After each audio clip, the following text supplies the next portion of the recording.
नमस्कार दोस्तों, मैं दिनेश कुमार साहू आप सभी का स्वागत करता हूं उड़ान ई लर्निंग प्लेटफॉर्म पे। आज मैं आपके सामने लेकर आया हूं CGPSC मुख्य परीक्षा 2018 के उत्तर की कॉपी। आज हम इसमें देखेंगे प्रश्न पत्र क्रमांक 5 के सामान्य अध्ययन पेपर 3 और उसके भाग 1 भारतीय अर्थव्यवस्था और छत्तीसगढ़ की अर्थव्यवस्था के विषय के बारे में। इस विषय में जब हम आगे बढ़ेंगे तो देखेंगे कि इसमें कैसे कैसे क्वेश्चन पूछे गए थे और इसमें आपको क्या अप्रोच रखना होता है। आपको आगे बढ़ने से पहले कुछ चीजें बता दें कि यहाँ पर आपसे क्वेश्चन पूछे जाते हैं 2 नंबर, 4 नंबर, 8 नंबर और 15 नंबर के। इनमें शब्द सीमाओं का भी निर्धारण होता है। जैसे 2 नंबर का जो क्वेश्चन है उसमें आपको 30 शब्दों में आंसर देना होता है। 4 नंबर के सवाल में 60 शब्दों में आंसर देना होता है और 8 नंबर के सवाल में आपको 100 शब्दों के अंदर आंसर देना होता है। उसी में 15 नंबर का यदि सवाल है तो आपको 175 शब्दों की सीमा निर्धारित की गई है। ठीक है, देखते हैं पिछली बार परीक्षा में कौन कौन से सवाल पूछे गए थे और उसके आंसर हमें कैसे दिया जाना चाहिए। ठीक है, मैं कुछ क्वेश्चन का आपको एग्जांपल दूंगा कि कैसे किसी प्रश्न को डील किया जाता है और साथ ही साथ हम ये भी देखेंगे कि प्रश्नों की प्रकृति कैसी रही है। ठीक है, चलिए पहला सवाल देखते हैं। पहला सवाल है, भारत में राष्ट्रीय आय की गणना में तृतीय क्षेत्र के अंतर्गत किन किन सेवाओं को सम्मिलित किया जाता है। इस सवाल को अगर आप देखें तो यह अर्थव्यवस्था के बेसिक कॉन्सेप्ट पर आधारित सवाल है। इसमें आपसे स्पष्ट शब्दों में पूछा जा रहा है कि जब भारत की राष्ट्रीय आय की गणना की जाती है तो उसमें जब तृतीय क्षेत्र के अंतर्गत किन किन क्षेत्रों को शामिल किया गया है या इनमें किन किन चीजों को लेकर के काउंट किया जाता है। तो आप सभी को पता है कि इसमें यातायात, होटल, शिक्षा, इन सभी क्षेत्रों को शामिल किया जाता है। तो इसे एक अरेंज करते हुए 2 नंबर के हिसाब से आपको आंसर लिखना होता है। यहाँ पर कई सारे लोग होते हैं जो अलग अलग सोचते हैं कि इसमें और भी कुछ चीजों को शामिल किया जाए। तो ध्यान रहे, जब भी आप मुख्य परीक्षा में उत्तर लेखन करते हैं तो इस समय आपको प्रश्न में पूछे गए सवाल के सटीक आंसर देने होते हैं। आपको इसे अलग अलग चीजों के साथ जोड़ने की आवश्यकता नहीं होती। ठीक है, आप यहाँ पर सिर्फ और सिर्फ क्या बताएंगे कि भारत में राष्ट्रीय आय की गणना में तृतीय क्षेत्र के अंतर्गत निम्नलिखित विषयों को शामिल किया जाता है। इन्हें सेवा प्रदाता क्षेत्र भी कहते हैं। अगला सवाल है, उदारीकरण से आप क्या समझते हैं। यहाँ पर आपसे सिर्फ उदारीकरण पूछा जा रहा है तो उदारीकरण के बारे में ही आपको बताना है। इसके इतिहास और इसके लाभ और हानियों की तरफ आपको जाने की आवश्यकता नहीं है क्योंकि इतना स्पेस नहीं होता है। आप देख पा रहे हैं कि आपके पास सिर्फ और सिर्फ ये 4 लाइन ही उपलब्ध हैं। इस 4 लाइन में आपको अपने उत्तर बहुत ही सटीक और सिलेक्टेड शब्दों के साथ देने होते हैं। ठीक है, अगर आपके पास वोकैबुलरी नहीं है, शब्दकोश नहीं है, तो यहाँ पर आपको समस्या आ सकती है। ठीक है, चलिए आगे बढ़ते हैं और अगले सवाल देखते हैं। सवाल नंबर 3 है, सस्ती मुद्रा नीति का क्या आशय है। ठीक है, ये भी अर्थव्यवस्था के बेसिक सवालों से एक क्वेश्चन लिया गया है और यहाँ पर भी आपको सिंपल एक ही सिर्फ बताना है कि सस्ती मुद्रा नीति क्या होती है, इससे आप क्या समझते हैं। ठीक है, अगला सवाल देखिए, नीति आयोग पर संक्षिप्त टिप्पणी लिखिए। ठीक है, एक आयोग से लिया गया क्वेश्चन है। चूंकि आपको पता है कि योजना आयोग समाप्त हो, उसके जगह पर नीति आयोग आया था, तो उसके बारे में आपको एक संक्षिप्त टिप्पणी लिखने के लिए बोला जा रहा है मात्र 2 नंबर में। तो नीति आयोग क्या है, इसकी स्थापना कब हुई और इसका मुख्य कार्य क्या है, सिर्फ आपको इतना बताना है। ठीक है, चलिए आगे बढ़ते हैं। अगला सवाल देखते हैं। जनगणना वर्ष 2011 के अनुसार छत्तीसगढ़ में अनुसूचित जनजातियों की अधिकतम प्रतिशत वाले 10 जिलों के नाम घटते क्रम में लिखिए। आप ऐसे क्वेश्चन की उम्मीद बिल्कुल कर सकते हैं 2 नंबर के सवालों पर। ध्यान से देखिए, ये क्वेश्चन पूरी तरह से आंकड़ों पर आधारित है और फैक्चुअल क्वेश्चन है। ठीक है, अगर आपको 2011 के आंकड़े याद हैं, आप इस सवाल को आराम से बना सकते हैं और हर बार मैंने देखा है कि ऐसे क्वेश्चंस पूछे जाते रहे हैं। 2 नंबर के सवालों में ऐसे क्वेश्चन की आप उम्मीद कर सकते हैं और ऐसे क्वेश्चन पूछे जाएंगे। तो 2011 की जनगणना के अनुसार आपसे अनुसूचित जनजातियों की अधिकतम प्रतिशत वाले 10 जिलों के नाम पूछे जा रहे हैं छत्तीसगढ़ के अंदर। ठीक है, तो उसके सिर्फ नाम आपको बताना है, आपको पूरे नंबर मिलेंगे। ठीक है, तो इसको लिखने का पैटर्न क्या होगा, एक तरफ नाम लिखेंगे और उसके सामने में प्रतिशत लिखेंगे। ठीक है, पैटर्न जरूरी है, आपको पता होना चाहिए। तो नाम और उसके साथ साथ प्रतिशत। अगर प्रतिशत याद नहीं है तो आप नामों को फिर क्रम से ही लिखें और उम्मीद करें कि सामने वाला कितना नंबर देगा। ठीक है, चलिए आगे बढ़ते हैं। अगला सवाल देखिए, वर्तमान छत्तीसगढ़ सरकार में विधायक निधि की राशि कितने से बढ़कर कितने की गई। अब ये करंट अफेयर का क्वेश्चन हो गया। जब ये एग्जाम हो रहा था उसी समय ये निर्णय लिया गया था और ये करंट का क्वेश्चन था जो 2 नंबर में पूछा गया है। वैसे अगर एक एनालिसिस देखा जाए पिछले साल के प्रश्न पत्र का मुख्य परीक्षा का, तो उसमें करंट के क्वेश्चन के वेटेज बहुत ज्यादा थे, जिसमें से एक क्वेश्चन ये भी है। तो ये बस फैक्चुअल क्वेश्चन था, इसमें आपको सिर्फ इतना बताना था कि पहले कितनी राशि थी और उसे बढ़ा करके कितनी राशि कर दी गई है। इसके अलावा और कुछ भी आपको बताने की आवश्यकता नहीं थी और 2 नंबर के शब्दों में आपको बहुत ज्यादा कुछ बताने की आवश्यकता नहीं होती है। जितना सवाल पूछा जाता है सिर्फ और सिर्फ आपको उतना ही आंसर देने की आवश्यकता है। ठीक है, चलिए आगे बढ़ते हैं। हमारा अगला सवाल, 1 मार्च 2019 से छत्तीसगढ़ में घरेलू बिजली खपत पर कितने यूनिट तक बिजली बिल आधा किया गया है। अब देखिए, जैसा पिछला सवाल था वैसे ही ये भी पिछले सवाल की तरह ही करंट से बेस्ड क्वेश्चन है। ठीक है, यह भी सवाल किस पर आधारित है, करंट पर बेस्ड है। ये सारे जो क्वेश्चन आप करंट के देख रहे हैं वो पिछले साल मुख्य परीक्षा के कुछ समय पहले ही लिया गया निर्णय था, जिसे उठा करके सीधे सीधे मेंस में पूछ दिया गया था।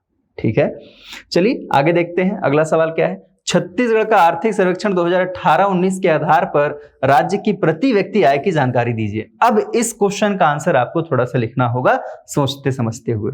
यहां पर आप फैक्चुअल चीजें सिर्फ नहीं बता पाएंगे। यहां पर आपको क्या बताना होगा कि आर्थिक सर्वेक्षण 2018-19 तो ठीक है, इसमें प्रति व्यक्ति आय की जो गणना होती है, एक प्रचलित मूल्य पर, ठीक है, और एक आधार मूल्य पर, उन दोनों के बारे में आपको बताना होगा और उसके मूल्यों को आपको बताना होगा। ठीक है, प्रचलित मूल्य पर प्रति व्यक्ति आय कितनी है और आधार मूल्य पर या स्थिर मूल्य पर, स्थिर भाव पर प्रति व्यक्ति आय कितना है, तब आपको 2 नंबर मिलेगा। ठीक है, तो जब आप आंसर लिखें तो आपको थोड़ा ध्यान देना होगा कि मुझे क्या पूछा जा रहा है और इसके बारे में मुझे और क्या क्या बताने की आवश्यकता है। ठीक है, तो यहां तक अगर देखें प्रश्न क्रमांक 8 तक, तो यहां तक आपके 2 नंबर के सवाल समाप्त हो गए। अगर मैं 2 नंबर के सवालों का एक ओवरव्यू लूं तो इसमें ज्यादातर जो वेटेज रहा है वो किसका रहा है, करंट का वेटेज रहा है। डेफिनेशन पर आधारित एक आध क्वेश्चन ही आपको मिलेंगे, बाकी कॉन्सेप्चुअल क्वेश्चंस भी आपको यहाँ पर दिए गए थे। भारतीय अर्थव्यवस्था और छत्तीसगढ़ की अर्थव्यवस्था को मिला करके आपसे यहाँ पर सवाल पूछे गए और छत्तीसगढ़ की अर्थव्यवस्था से जो अधिकतर जो सवाल थे वो करंट पर बेसिस थे। ठीक है, चलिए आगे बढ़ते हैं और अब यहाँ से शुरू होगा 4 नंबर के सवाल। ठीक है, 4 नंबर के सवालों पर ध्यान रखें कि यहाँ पर जो क्वेश्चन पूछे जाएंगे वो देखिए, पहला सवाल लेकर के चलते हैं फिर समझ में आएगा। रेपो रेट एवं रिवर्स रेपो रेट में अंतर बताइए। तो आपको पहले बताना है रिवर्स रेट, पहले रेपो रेट बताना है और फिर उसके बाद रिवर्स रेपो रेट बताना है। 2 नंबर, इसमें क्या है, नंबर डिवाइडेड है, जितना अच्छे से आप आंसर लिखेंगे उतना अच्छा आपको नंबर मिल पाएगा। ठीक है, अगला सवाल देखिए, बेरोजगारी दर की गणना किस प्रकार की जाती है, भारत में वर्तमान बेरोजगारी दर कितनी है। तो खैर अभी तो बेरोजगारी दर की घोषणा नहीं हो रही, लेकिन उस समय हो रहा था, तो जब तक का हुआ है उसके आधार पर आपको बताना। देखिए 4 नंबर का सवाल है, इसमें 2 क्वेश्चन दिया हुआ है। यहाँ पे देखिए 4 नंबर का सवाल है, इसमें 2 बातें कही गई हैं, तो ये नंबर डिवाइडेड है। जितना अच्छा आप आंसर लिख पाएंगे जिस पार्ट का, उसके हिसाब से आपको नंबर मिलेगा। ठीक है, आगे बढ़ते हैं। अब देखिए अगला सवाल, छत्तीसगढ़ सरकार ने कितने किसानों का कौन सा कर्जा माफ किया है। कितने किसानों का और कौन सा कर्जा माफ किया है। ऐसे सवाल लिखते समय ध्यान रखें, कई बार आपके भावनाएं जो है ना उमड़ मड़ करके बाहर आती हैं। ठीक है, और हमारा जो सोर्स होता है ऐसे सवालों के जवाब में अधिकांश होता है न्यूज़पेपर के आधार पर हम आंसर लिख देते हैं, या कुछ लोग जो बातें बताते हैं उसके हिसाब से हम सुन करके आगे बढ़ जाते हैं। इस सवाल में सिर्फ आपसे पूछा जा रहा है कितने किसानों का और कौन सा कर्जा। ये क्वेश्चन आपके आर्थिक सर्वेक्षण से लिया गया क्वेश्चन है। ठीक है, आर्थिक सर्वेक्षण में आपको साफ साफ शब्दों में लिखा हुआ मिल जाएगा कि कितने किसान और कितना कर्जा माफ किया गया। सिर्फ आपको इतना ही बताना है। ठीक है, कई बार हम क्रिटिसाइज कर देते हैं या अपने तरफ से कुछ बातें लिखते हैं, अगर स्पेस रह जाता है तो उसको भरने के लिए ऐसी गलती ना करें, बचें। और खास तौर से योजनाओं के बारे में जब भी आपको लिखने का मौका मिलता है तो आप कई बार उसमें या तो फायदे बताने लग जाते हैं या तो नुकसान बताने लग जाते हैं। ऐसे समय पर आपको क्या करना है, आपको अपने आप पे कंट्रोल रखना होता है। ठीक है, ऐसे ही में एक क्वेश्चन ये भी था। ठीक है, चलिए आगे बढ़ते हैं। छत्तीसगढ़ सरकार द्वारा चलाई जा रही सखी योजना पर प्रकाश डालिए। 4 नंबर का सवाल है। अधिकांश जो कई बार ऐसा होता है कि योजनाओं से रिलेटेड आपसे सवाल पूछे जाते हैं और 1 क्वेश्चन 2 क्वेश्चन तो होते ही हैं। सामान्य तौर पे 1-2 क्वेश्चन आपको योजनाओं से रिलेटेड मिल जाते हैं। जब भी योजना से जुड़े हुए सवाल आपसे पूछे जाएं तो आपका अप्रोच क्या होना चाहिए। हमने 2 नंबर में अप्रोच देखा कैसा होना चाहिए। 4 नंबर पे एक क्वेश्चन देख लेते हैं, छत्तीसगढ़ सरकार द्वारा चलाई जा रही है सखी योजना, इस पर प्रकाश डालना है। तो क्या बताना होगा हमें 4 नंबर पाने के लिए। इसे कुछ पॉइंट में हम डिवाइड कर लेते हैं। जैसे यह योजना क्या है, सखी योजना। पहली बात क्या है, किसके लिए लाभदायक है, कब लाया गया, इससे कौन कौन से लोग प्रभावित होंगे और इसके दूरगामी परिणाम क्या होंगे। ठीक है, और हमारे सर्वाधिक किस क्षेत्र के लोगों को इसका लाभ मिल सकता है अगर ऐसा कोई योजना पूछा जाए तो इस तरह से आप इसको 4-5 पॉइंट में डिवाइड कर लें और उसे सुनियोजित तरीके से लिख दें, थोड़ा सा क्रम को ध्यान में रखते हुए कि मुझे कब कौन सी चीजों को लिखना चाहिए। ठीक है, उसे आप अरेंज करके जब लिखेंगे तो आपके मार्क्स पूरे आपको मिलेंगे। ठीक है, जब योजनाओं को आप पढ़ने भी बैठते हैं तो उसमें आप सवाल किया करें कि यह योजना कब लागू हुआ, कौन लेकर के आया, किसके लिए लेकर के आया, इसके हितग्राही कौन होंगे, लाभान्वित होने वाले लोग कौन हैं, इसका प्रभाव किस हद तक पड़ेगा, हमारे देश हमारे राज्य की कितनी प्रतिशत आबादी इससे प्रभावित होने वाली है। ठीक है, उनको लाभ कितने लोगों को मिलने वाला है। ठीक है, तो इस प्रकार से आप, यदि उसमें फंडिंग की बात कही गई है तो आप फंडिंग को भी मेंशन करें, कई बार आपको लिखने काम आता है। ठीक है, तो जब भी आप योजनाओं से जुड़े हुए किसी टॉपिक को पढ़ रहे हैं तो उस पर आप इन 4-5 मुख्य बातों को ध्यान में रखें, जो आपको मेंस में तो काम आता ही है, प्री में भी आपसे डायरेक्टली सवाल पूछ लिए जाते हैं। ठीक है, चलिए आगे बढ़ते हैं, अगला सवाल देखते हैं। देखिए एक सवाल लिखा हुआ है, छत्तीसगढ़ में निवासरत प्रमुख अनुसूचित जनजातियों के नाम बताइए। 4 नंबर का क्वेश्चन। आप कहेंगे सर ये तो फैक्चुअल क्वेश्चन है, इसमें तो बस नाम लिखना है और आप लिखने चले जाएंगे। मुझे ये नहीं समझ में आता कि अगर आप सिर्फ नाम लिखने जाएंगे तो आप बस ये समझिए इतने कम स्पेस में आप 42 अनुसूचित जनजातियों के नाम कैसे लिखेंगे। और इसमें पूछा गया है आपसे क्या, प्रमुख अनुसूचित जनजातियों के नाम। ठीक है, तो इसे लिखने का एक अच्छा तरीका क्या होगा, ध्यान से सुनिएगा। इस प्रश्न का जब उत्तर मैं लिखने जाऊंगा, ठीक है, पहली बात तो हर किसी को 42 अनुसूचित जनजातियों के नाम याद नहीं होंगे। ठीक है, तो यहाँ पर आप बता सकते हैं कि छत्तीसगढ़ की अनुसूचित जनजातियां जो हैं भारतीय संविधान के अनुसूची 5 के अंतर्गत शामिल होती हैं। हमारे राज्य में कुल 42 अनुसूचित जनजातियां निवासरत हैं। ठीक है, जिनमें से कुछ प्रमुख नाम निम्नलिखित हैं और उसके आधार पर आप उनके कुछ प्रमुख अनुसूचित जनजातियों के नाम लिख सकते हैं। क्षेत्र को भी ध्यान रखें, उत्तरी क्षेत्र, मध्य क्षेत्र और दक्षिणी क्षेत्र। इस आधार पर भी आप बांट करके बता सकते हैं कि उत्तरी क्षेत्र में ये प्रमुख जनजातियां हैं, मध्य मैदानी क्षेत्र में ये प्रमुख जनजातियां हैं और दक्षिणी क्षेत्र में ये प्रमुख जनजातियां निवास करती हैं। आपको पूरा नंबर मिलेगा। ठीक है, आगे बढ़ते हैं, अगला सवाल देखते हैं। केंद्र सरकार के गैर कर राजस्व स्रोत कौन कौन से हैं। देखिए यहां से आपके सवाल अब 8 नंबर के होंगे जिसमें शब्द सीमा होगी 100। ठीक है, अभी तक हम लोगों ने 4 नंबर के सवाल देखे।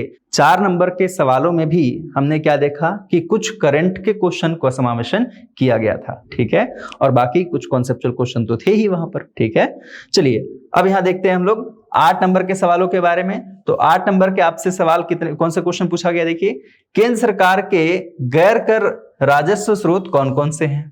तो आपको इसे कैसे बताना होगा, अभी 8 नंबर का सवाल है। ठीक है, तो आपको इसके बारे में पता होना चाहिए कि गैर कर राजस्व क्या होता है और इसके स्रोत कौन कौन से होते हैं। ठीक है, और उनके बारे में आपको लिखना होगा। पहले आप बताएंगे गैर कर राजस्व, फिर उसके स्रोतों के बारे में। ठीक है, जब आप इसे एक्सप्लेन करेंगे तब फिर आपको मार्क्स मिलेंगे। आगे बढ़ते हैं, अगला सवाल देखते हैं।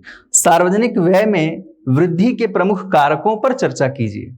अब देखिए 15 नंबर का सवाल है, सार्वजनिक व्यय के बारे में पूछ रहा है और इसके प्रमुख कारकों के बारे में पूछ रहा है जो इसके वृद्धि के लिए जिम्मेदार है। तो इस सवाल का जब जवाब देंगे तो आप सबसे पहले बताएंगे सार्वजनिक व्यय होता क्या है, और सार्वजनिक व्यय के वृद्धि के प्रमुख कारकों को आप हेडिंग वाइज बता सकते हैं। ठीक है, या आप चाहें तो पॉइंट वाइज भी लिख सकते हैं, लेकिन कोशिश करें कि पॉइंट वाइज जब आप बता रहे हैं तो वहां पर अलग अलग तरह के पॉइंट्स हों और वो जो पॉइंट है वो क्लियर दिखाई देने चाहिए। या अगर किसी लाइन में आपने कुछ इंपॉर्टेंट चीज को मेंशन किया है तो कोशिश करें कि वहां पर इस तरह से एक अंडरलाइन जरूर करें उसी पेन से जिस पेन से आप लिख रहे हैं, ताकि वो हाईलाइट हो, आसानी से दिखाई दे। क्योंकि 8 नंबर का सवाल है, आप यहाँ पे पैराग्राफ नहीं दे सकते, 100 शब्दों की लिमिट है आपके पास, तो बहुत ज्यादा शब्द सीमा नहीं है आपके पास लिखने के लिए, बहुत ज्यादा शब्द नहीं है, कम शब्दों में आपको बहुत सारी बात बतानी है, क्योंकि सार्वजनिक व्यय के अंतर्गत लगभग 7 से 8 पॉइंट आते हैं इसके वृद्धि के कारकों में। जैसे रक्षा पर व्यय, ठीक है, तीव्र गति से हमें विकास करना है तो भी हमें व्यय करना होता है, ठीक है, अगर ज्यादा राजस्व प्राप्त हो रहा है तब भी। तो ऐसे बहुत सारे टॉपिक्स हैं, लगभग 7 से 8 टॉपिक हैं जो आपके किसके अंतर्गत आएंगे, सार्वजनिक व्यय में वृद्धि के कारकों के अंतर्गत शामिल होते हैं। तो उसे आप कोशिश करें 5 से 6 या 7 पॉइंट तक बता पाने का, हर पॉइंट के साथ एक एक 2 लाइन लिखते चलें, ठीक है।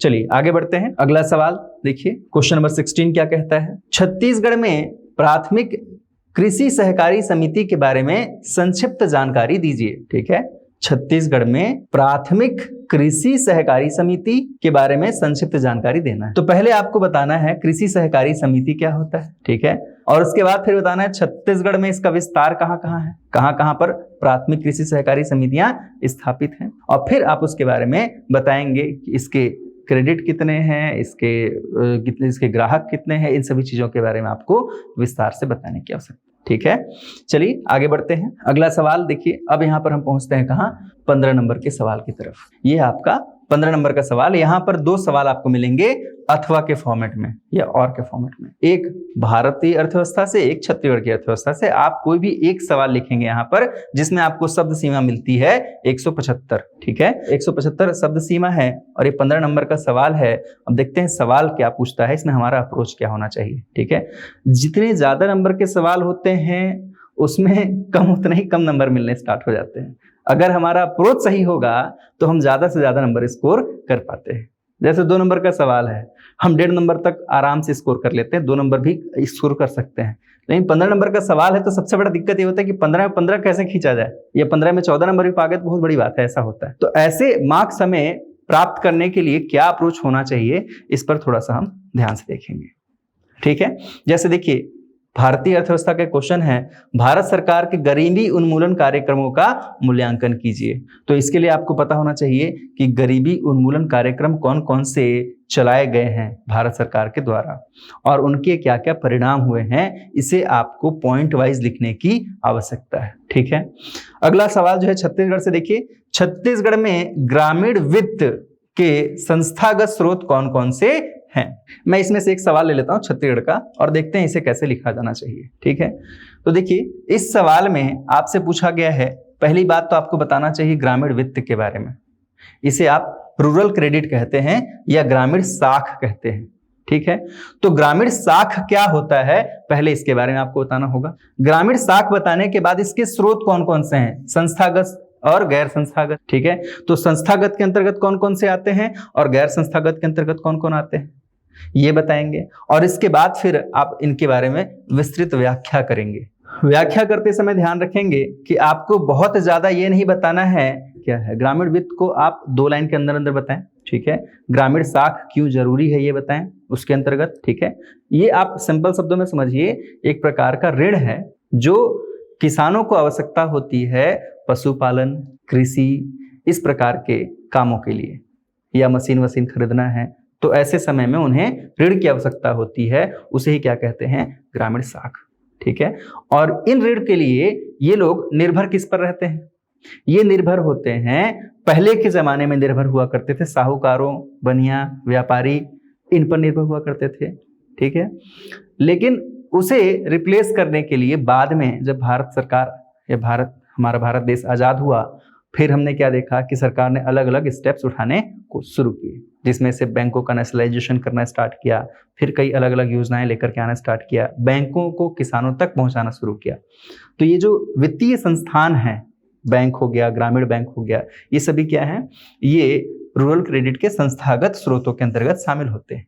ठीक है, तो यही आपको बताना है कि इसके गैर संस्थागत स्रोत कौन कौन से थे, उसके बाद बताएंगे संस्थागत स्रोत कौन कौन से हैं और इन पर निर्भरता कितनी है। गैर संस्थागत स्रोतों पर क्या आज भी लोग निर्भर हैं या सभी के सभी संस्थागत स्रोतों पर निर्भर हैं, तो संस्थागत स्रोतों पर निर्भर लोगों की संख्या कितनी है, क्या आज भी अगर लोग गैर संस्थागत स्रोतों पर विश्वास करते हैं तो उसके कारण क्या है। तो इन चीजों पर आप विस्तार से चर्चा करके इसके बारे में लिख सकते हैं। इस पर एक अलग से वीडियो बनाया गया है इस टॉपिक पर, स्पेशली ग्रामीण साख पर, आप चाहें तो वो देख सकते हैं। ठीक है, क्लियर है।